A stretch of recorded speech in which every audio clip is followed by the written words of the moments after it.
In this video, I'm going to give you guys one of the best Facebook ads targeting strategies. Let's go.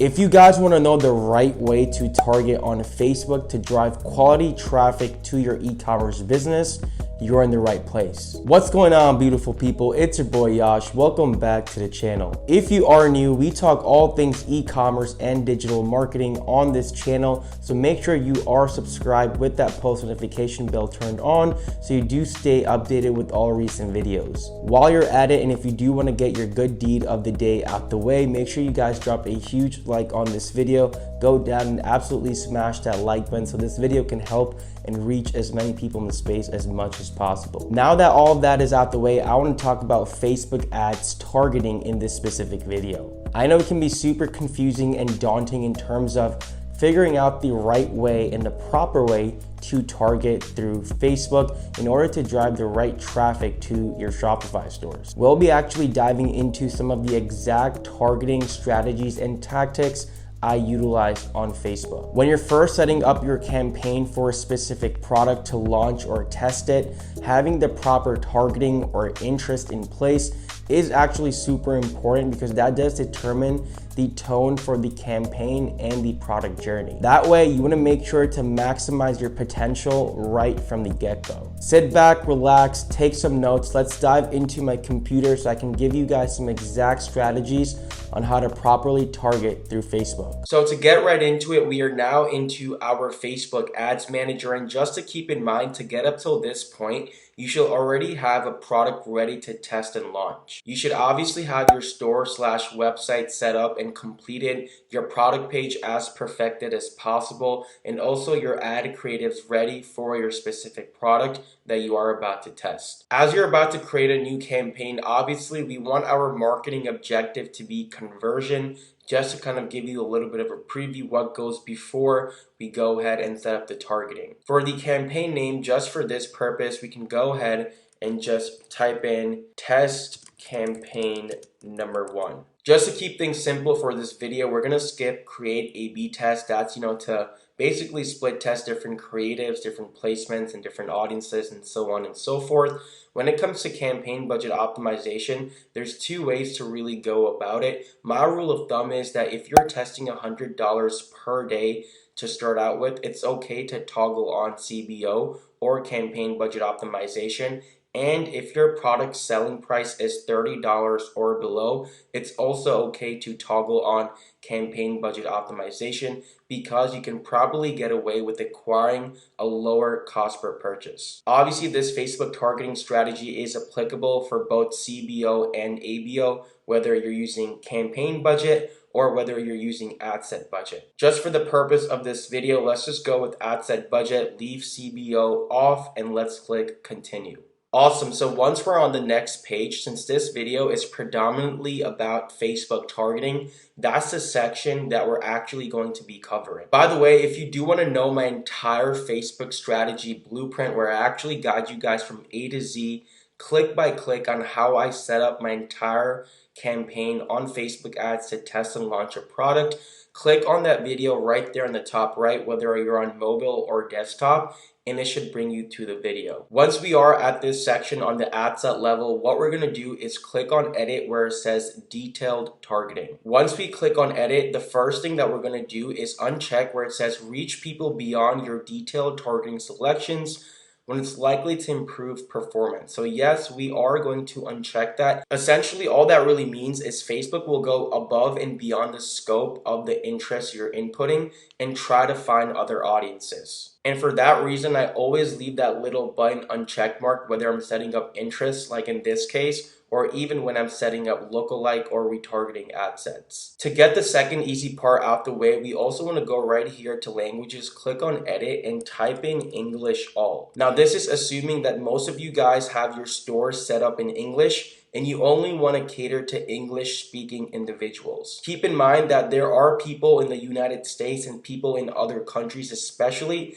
that have their Facebook in other languages besides English. There's really no point to reaching to those people who do not speak English as their first language, or at least do not have English set up as a language on Facebook as their primary option. Therefore, this right here only makes sure that your ads are reaching English-speaking individuals, and it does save you ad spend rather than just leaving this completely blank. You want to make sure that you're utilizing your ad spend as efficiently as possible and only reaching those English-speaking individuals. Now that we're done with that, this is where the fun part comes, where we actually input our interest into the targeting. Something to keep in mind, guys, is the audience size or the potential reach right here. Obviously, right now it says 220 million because we have no interest actually inputted. All we really did was uncheck this and put English as our language. When you're first testing a product, you're obviously starting out with different interests and you're reaching to a cold audience. A good audience size or potential reach I like to keep in mind is between 5 to 75 million. That is usually my general rule of thumb. I don't really want to go too small or too large as well when it comes to my interest. So therefore,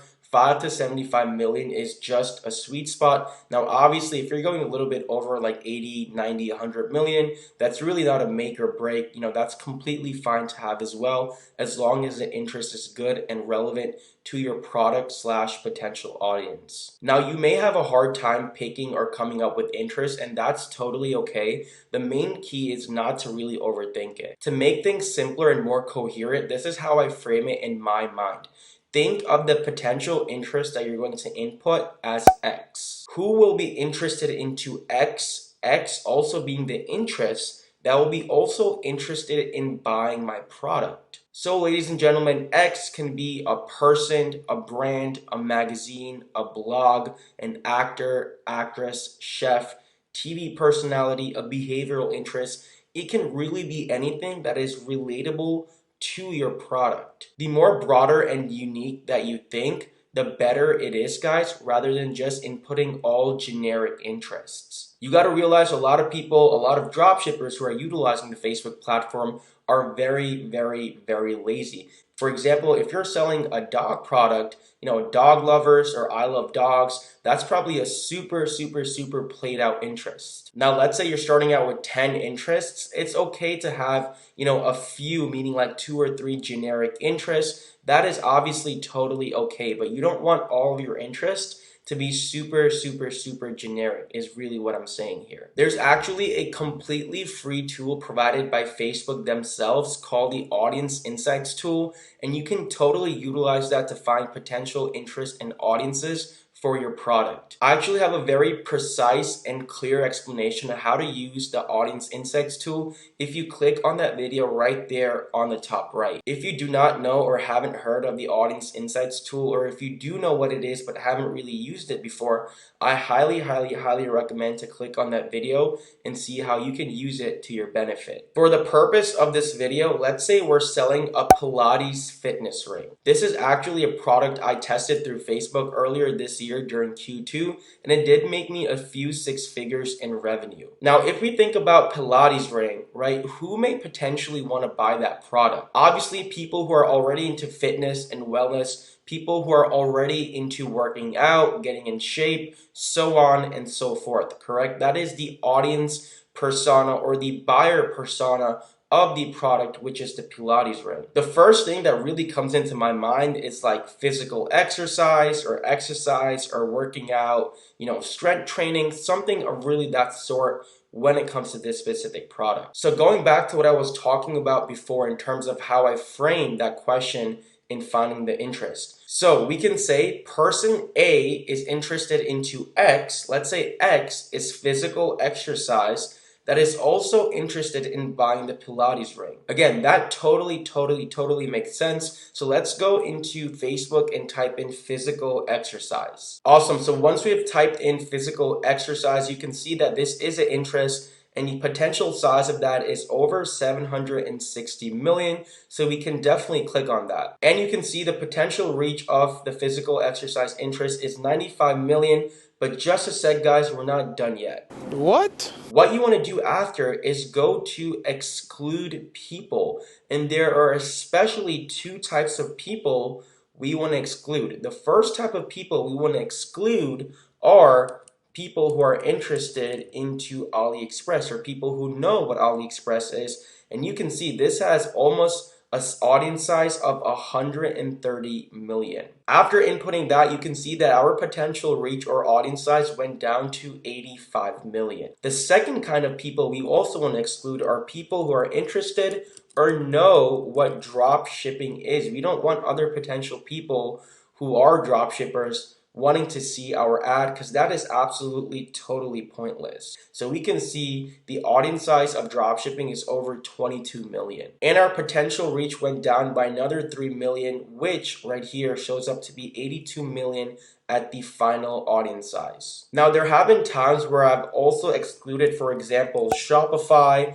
or I've also excluded, for example, Amazon, but really those I tend not to do, because there can be potential people who are interested into Shopify but are not specifically dropshipping, or who have a Shopify account or have a Shopify store but are utilizing for other reasons totally different than dropshipping. The same with Amazon. I believe that everyone who shops on Amazon, including myself, doesn't always go or refer to Amazon when they do see a product on Facebook or on Instagram. And for those reasons, I just keep it at AliExpress and dropshipping when it comes to excluding audiences. This is very, very important, guys. This has actually led me in lower CPMs and more quality traffic coming to my ads and therefore my actual Shopify store. I know a lot of people on Facebook were also narrowing down by engaged shoppers, and that stuff used to work in 2015, 16, 17, 18, and even in 2019. However, now Facebook has changed a little bit. You have to remember, as a digital marketer, you have to adapt and pivot to what's really working and not working anymore.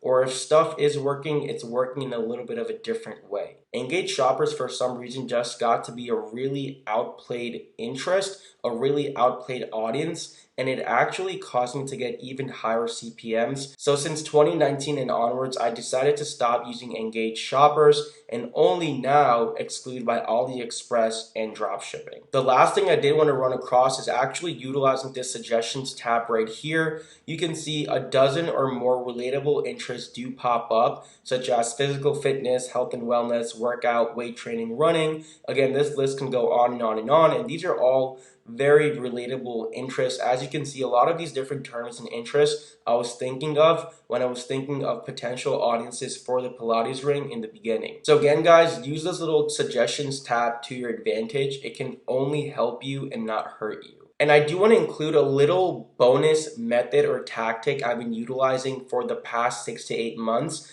that have been working really, really, really well for me. So let's say you're testing a product, whether it be with ABO or with CBO, and you want to decide to have 10 total ad sets within your campaign. I will make sure 9 of those 10 ad sets have some sort of interest within them. The last ad set, the 10th ad set in this case at least, or if you're testing, 5, 8, 15, whichever the last ad set is, what I will do is I will leave it completely open with no targeting. I like to call it broad targeting. And what I will do is I will usually have no interest right here, and all I will have in that specific ad set is excluding by AliExpress and dropshipping. You can probably see that the potential reach is super, super, super big for that specific ad set, and that is totally fine. Broad targeting, meaning this exact method with open targeting or no interest, works really well when your product is not as niche down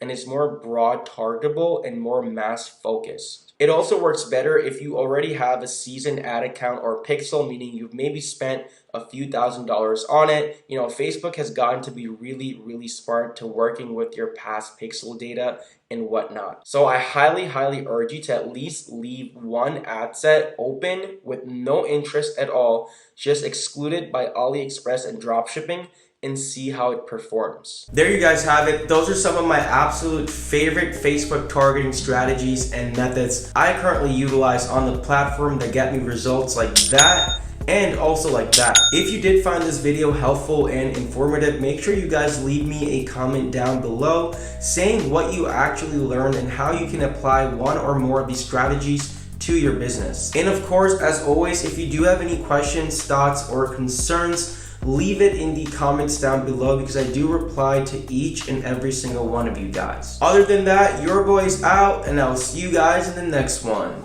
Peace.